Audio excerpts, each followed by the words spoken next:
Greetings RC fans, Sharky here, and why am I showing you a picture of my car with a load of wood on the roof? Well, I got myself a heck of a bargain yesterday, and what I don't use will be going over to the BERCC for their 2.0 build, but I went to pick up some wood to make some baseboards for use at, so I've got some baseboards for C24. So this will get unloaded, I'll get sorted out. I don't know when I'm going to use this footage, but it'll get used at some point. So I've loaded up these boards to go over to my brother Aris's to cut to make them into the 4x2s. Greetings RC fans, Sharky here and welcome back to Sharky's Garage. And why is there a load of recycling on the table? Well, round 1 of C24 was back in January. Round 2 of C24 is on the 4th of March. And for those taking part, everyone has been asked to create a 4 foot by 2 foot board. So this board, I've been collecting the stuff for a while. It's all recycling stuff. Anything that I don't use will go into the recycling bin, but I've been collecting it, washing it, getting it all clean to give us loads of stuff to work with. And today I'm going to get started on that. I've put a layer of white on this board. There may be some clips of me collecting the boards that got cut into this, not sure where that's going to go. I might cut that in after this. It might also sound like another intro. Anyway, don't forget to do the usual things, like, comment and subscribe. So not sure what stage we're at with the video release schedule. Hopefully you will have seen all the ones from January, but this is Baby Blue without the body on. I have got another 1/24 scale rig which you'll see an unboxing for soon, and I may be running that, but we are a week away and I need to make that board with a load of these. So I've got some screws, saw, knives, hot glue, and the plan is to attach all of this, or as much of this as I need, to make an interesting board on here. I recently did a time lapse at the BERCC and that seemed to work fairly well, so I'm going to set up the GoPro to do a time lapse of what I'm doing, and we need to kind of get a layout and try and work out what we're doing there. We may lose the backdrop to get more space to work with, we'll see. Anyway, I'm going to crack on with that, get all of this stuff moved and start planning out where stuff's going on the board. But obviously this we need for the track width. I did ask a question on the GCRC family page to work out what the minimum track width was for the SCX24, because I know the internal on the SCX24 is less than on the FTX24. As such, I am going to work on the distances outside from the maximum gate width to inside the minimum of what I've got of distances for internal for the SCX24 for the gap between here. So I can run some open spaces underneath, but I want to make sure it's fair to everybody and that it doesn't matter whether you're running an SCX, FTX, you know, whatever rig you are running, it will go over it and it's not disadvantaged in any way. Right, before we get started, I've checked with the GCRC family Facebook group and the post that I put on there. The width of the gates is 140mm, which is the outer lines, and the minimum track width that we had anybody saying they had was 60mm, so 6 centimeters and 14 centimeters. So that's what I'm going to run with for any bridges, things like that. So where I've got a gap in the middle, it will be no more than that, unless there's, you know, an offset for kind of fun reasons. But yeah, that's what I'm going to work to. 60mm inner, 140 outer for the track. Oh, another quick thing, the other rule is that each end has to be accessible. So both ends have to be accessible at ground level for things coming onto the board. So you have to make a way in on each end. So that's part of the planning. I'm going to get down to working all of that out, and I'm going to stick the time lapse on.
Right, it's lunchtime, so I'm stopping now. The Maltesers box is not attached, neither are two yoghurt pots, neither is this ramp, but we've got most of this side done. I need to turn the board around so I can look at it from the other way on and access the other side. I'll glue this down, get my lunch, glue this down, get my lunch. So on through, you can come through, there'll be a low level through there, a corkscrew round here, up here, across, down, and then so that there'll be some sort of blocker here, so you've got to come across this and round in either the low route through or the high route. I just haven't worked out quite how to do that yet. We've still got quite a lot of recycling stuff to use. Still got plenty of hot glue sticks. The hot glue's really working quite well. So yeah, that's the lunchtime phase. I'll catch you after lunch. I've also killed one GoPro battery doing time lapse. I think there's like nearly 2 minutes of time lapse. So we shall go into lunch and then more after lunch.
Right folks, I have got something that's workable.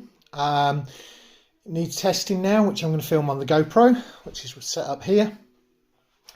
I've taken the body off of Baby Blue so it performs a bit better. I know I can do all of that. The next phase after this, if this works okay, is to paint it, and then I will tweak it because I've got some grip tape and stuff like that, and if I need to add any bits on, I'll do that. But I've just got to test it and do that. So I'll run do a run and see how it goes, and then I'll get back to you with a conclusion.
So driving it's doable.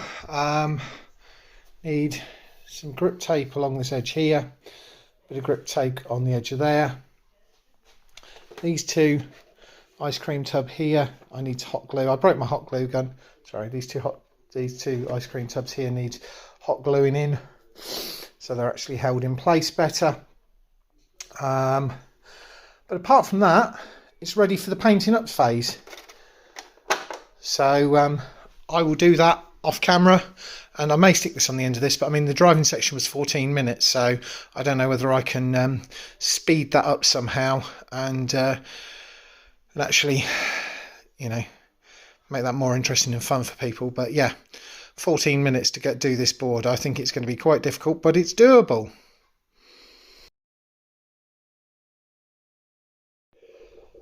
So things have moved on apace. I have painted there's a white base coat on, and then this is the light blue. We've got the dark blue to go on, which will go in between the tape marks, which will give us some sort of root stuff that I'm planning on doing. Trying to mimic the colours of Lil Blue and Brawn. So I've taped all of that up. That's the next phase to do. You may get a segment of that in a second. Right, the painting is done. I'm just going to put some stickers on in a bit. So I have marked with the dark blue some of the root lines and the start points through and round up, or from in across, and using the colour scheme that I've used on Lil Blue and on Brawn.